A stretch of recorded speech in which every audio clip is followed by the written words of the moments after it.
Esteemed guests, ladies and gentlemen, I'm deeply humbled to be here today to honor these 12 remarkable and inspirational women who have given so much for so many, regardless of the unimaginable threat to their own personal safety. Each one of these heroic women has an extraordinary story of courage which must inspire each of us to also achieve more than we had ever imagined possible. Their lives remind us of the boundless capacity of the human spirit when guided by moral clarity and desire to do good.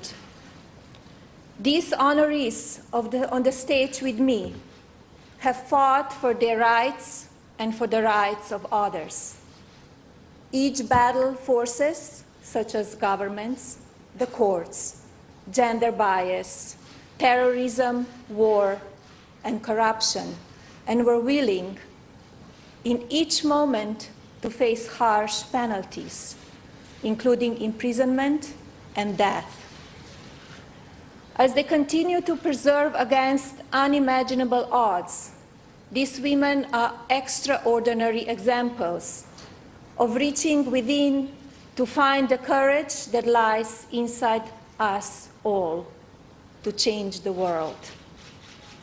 While learning the stories of these 12 honorees, I would like to ask each of us to take this moment and try to imagine what it would be like to experience the trying obstacles, domestic abuse, gender bias violence, or governed impression that some of these women have faced.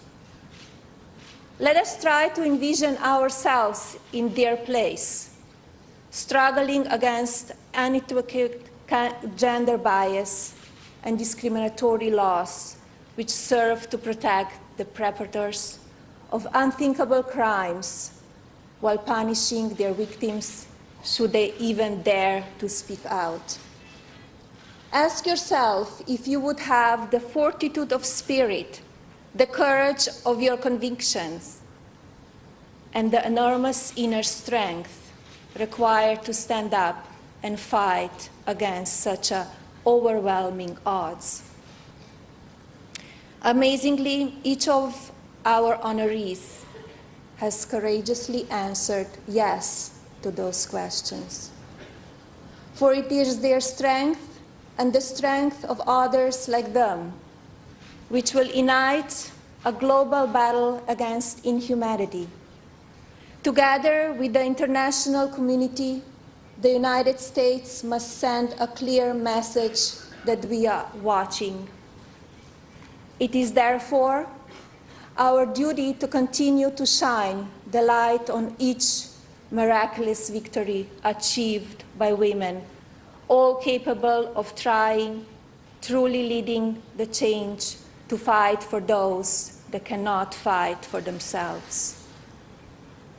These are the stories of human greatness that will continue to inspire and therefore must be told far and wide. These honorees who have fought on the front lines against injustice are true heroes.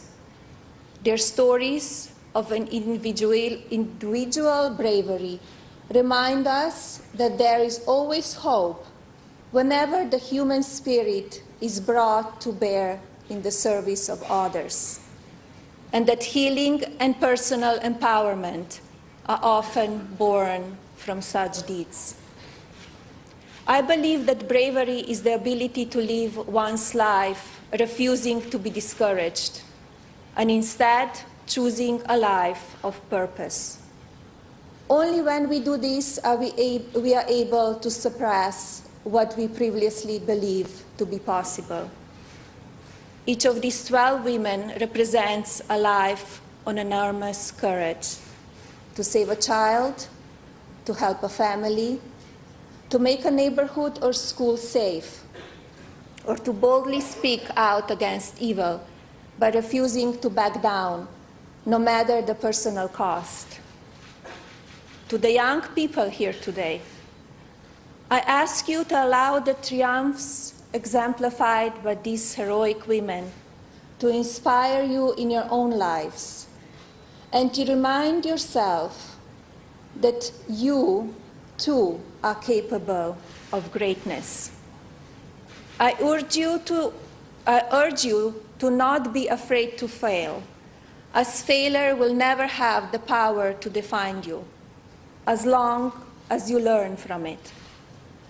And realize that your first steps will always involve taking a leap of faith by believing in yourself while choosing to replace fear for hope.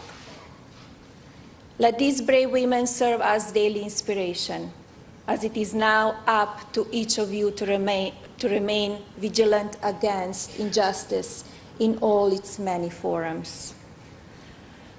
As you go forward, remember their journeys as push ahead and strive to bring about a better community, a better country, and a better world in an ongoing fight for right over might.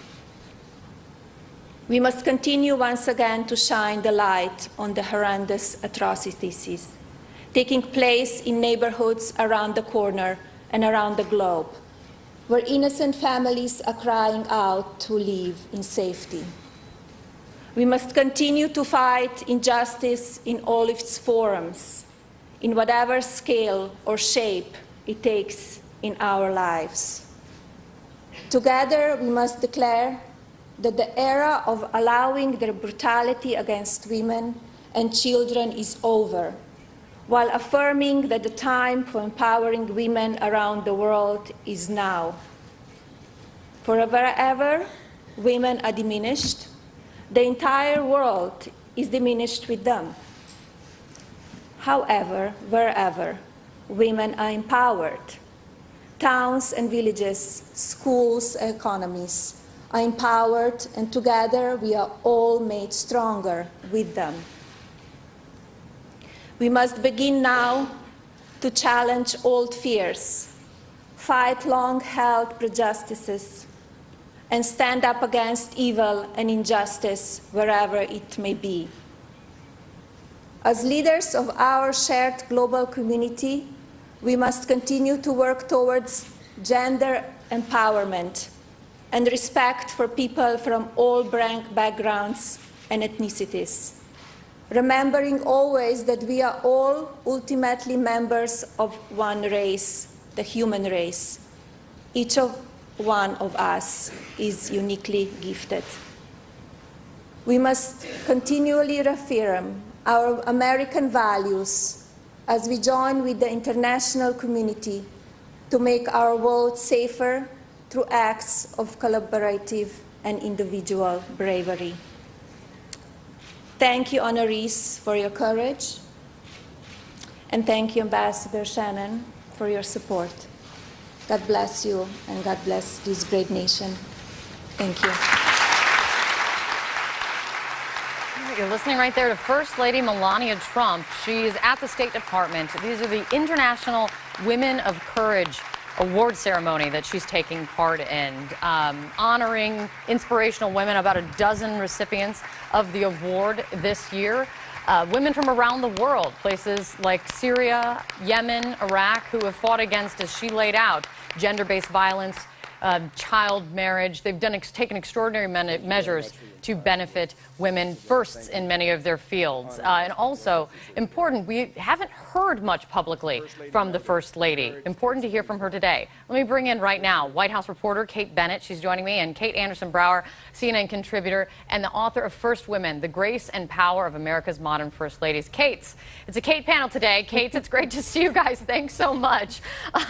Kate Bennett, let me first say, I think it's important, full stop, that we take a moment to pause and honor great women that the First Lady is honoring in this award ceremony today. But also important, as I noted, we haven't heard much from Melania Trump since the president took office. Why today? Why did she choose this ceremony, do you think? Well, first of all, I think that was a pretty significant speech from the First Lady. We really haven't heard her talk for that long or sort of lay out an agenda. And Right. I think the things she has hinted at, like women's empowerment and gender equality, this event in particular dovetails nicely with the bits and pieces that we have heard of her platform.